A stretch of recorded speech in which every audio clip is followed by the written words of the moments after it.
Hayyee deebi'een jira. Mee arrammoo waa'ee qoricha Veegiraa yookaan Sildinaaf jedhamu waa'ee kanaa laalla. Maaliif oolaa? Miidhaa akkamii qabaa? Eenyufaatu fudhachuu qabaa? Eenyufaatu fudhachuu hin qabu kan jedhudha. Mee akka armaan gadiitti na waliin hordofaa waan hedduu irraa baratu jedheen yaada. Qorichi Veegiraa yookaan Sildinaaf jedhamu kun dhibeewwan biroo yaaluufis haa oolu malee biyya keenya keessatti baay'inaan dhiirota dhibee ka'uu dadhabuu qaama saalaa qabantu fudhata. Qorichi kun jalqabaa yeroo uumamu dhibee onnee yaaluuf akkasumas dhibee saambaa giffiit kan jedhamu dhiibbaa dhiigaa sombaa fi onnee gidduu jiru isa hir'isuufidha kan inni jalqaba fayyadamaa turame. Haa ta'u malee booda saayidiif akka dingata wanti kun beekame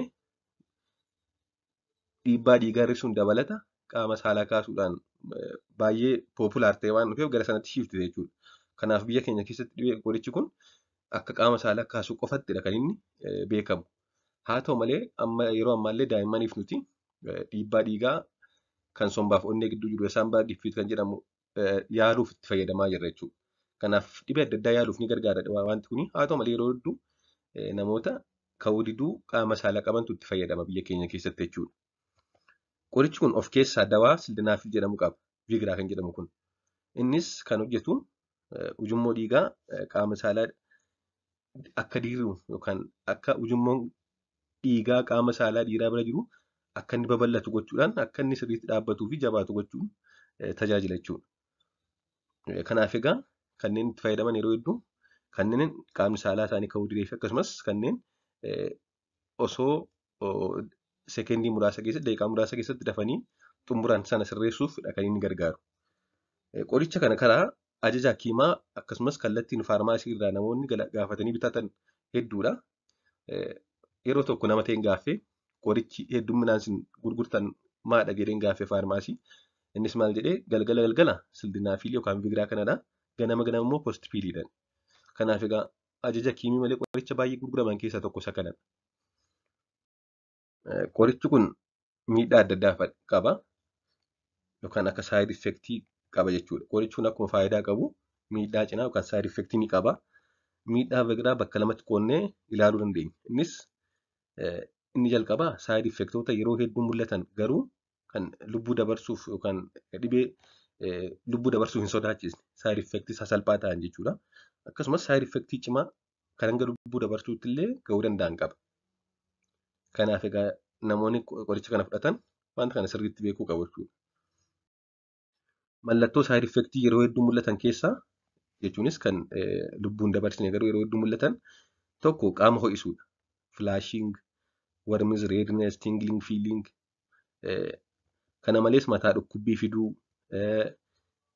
ijoo fi sirriitti ilaaluu dadhabuu, ija namaatti biyyi jechuu jechuudha. Akkasumas funyaaniin dhangala'aan ba'uu, furraa'uu jechuudha. Hirriba dhabuu, akkasumas dhukkubbii maashaaf dugdaa, dhukkubbii buusaa kanatti foon qaamaa irratti dhukkubbiin namatti dhaga'amu, dugda irratti dhukkubbiin namatti dhaga'amu, dhukkubbii yeroo tokko kan hin daganne nama dhibee sukkaaraa qabu tokko ture.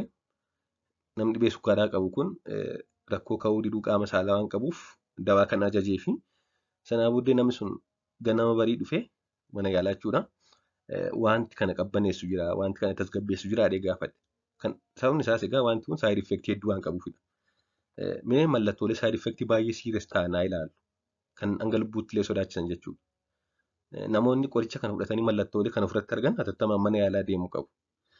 Fakkeenyaaf dhukkubbii laphee keenya irratti dhukkubbiin kan nutti dhaga'amu ta'e keessumaa gama bitaa gama onneen keenya jirtu kan gara mangaagaa gama sanii fi irree gama sanii namatti dhaga'amu keessumaa miira ol deebisaa yookaan haqqisaa fi dafqa cimaa waliin yoo ta'e mallattoowwan kun mallattoo tasa dadhabuu onnee yookaan hirtattaakii waan ta'eef immidiyeetli mana yaalaa dhaquu barbaachisa jechuudha.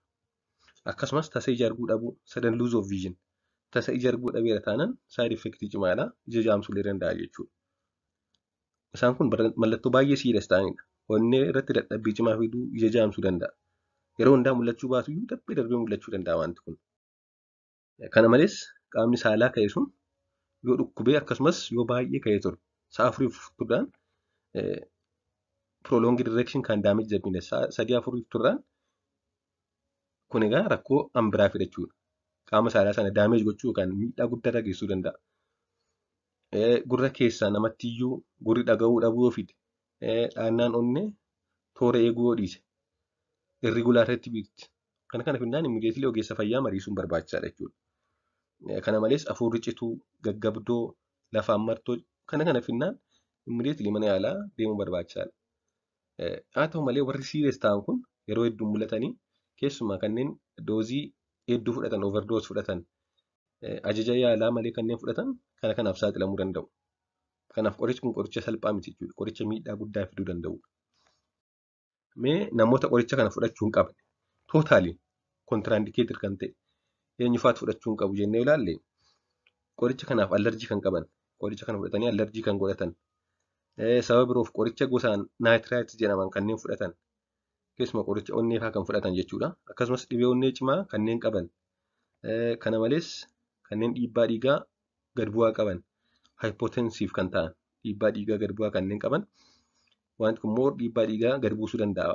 Sababni isaas qorichi kun qoricha dhiibbaa dhiigaa jechuudha. Namoota dhibee dhiigaa kanneen akka siikil seel aniimiyaa fi kaansarii dhiigaa qaban, kanneen madaa garaachaa cimaa qaban, dhibee garaachaa cimaa qaban dhibee sanatti cimsuu danda'a jechuudha. Kana malees dhibee garmalee dhiiguu hemofiiliyaa kanneen qaban, namoota dhibee kalee baay'ee cimaa qabanii fi namoonni dhibee strook qaban gonkumaa qoricha kana fudhachuu hin qaban.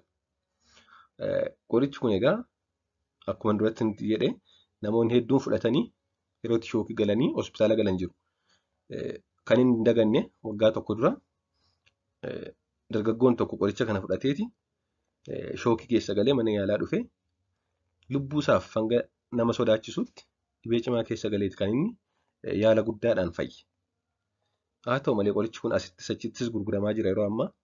Dargaggoon hedduun dhibee adda addaa keessa galaa jiru kana fudhatanii kanaaf kanarraa of qusachuun baay'ee murteessaadha.